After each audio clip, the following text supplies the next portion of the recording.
semaine dernière, vous avez évoqué la course à la gamelle pour ces élections législatives et le gros gâteau des circonscriptions à se partager. Et puis aujourd'hui, vous voulez pousser un coup de gueule au sujet des stars et des sportifs qui appellent à faire barrage contre l'extrême droite.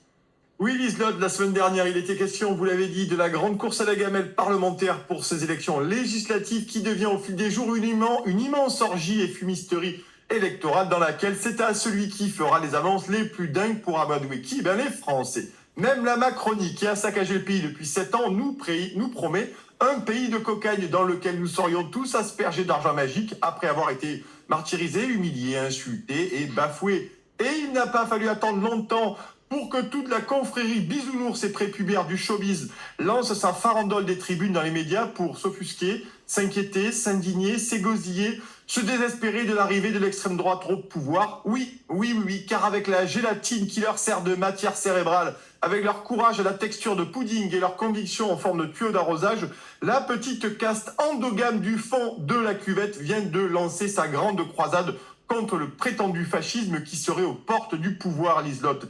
Ils sont partout, mais partout. Plateau télé, matinale radio, podcast, TikTok, Instagram, YouTube, sur scène et bien entendu sur le service public qui n'hésite pas à leur déverser des kilos de chantilly sur la tronche.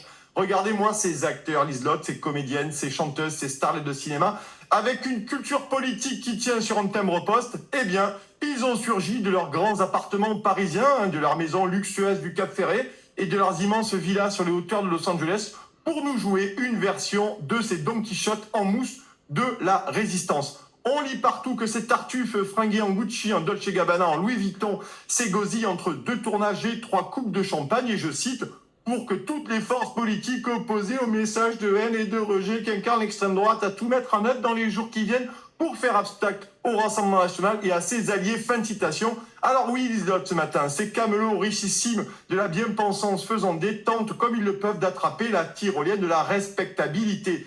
Mais comme leur intelligence est plus que relative et ne survit pas au contact de la pensée, ils n'auront probablement pas eu vent de cette analyse flamboyante et brillante d'Ariane Mouchkine qui a écrit notamment dans cette tribune magnifique, et je cite, qu'une partie de nos concitoyens en a marre de nous, marre de notre impuissance, de nos peurs, de notre narcissisme, de notre sectarisme et de nos dénis. Alors oui, vraiment, Ariane Mouchkine a tout dit. Oui, chers amis, on en a marre de vous.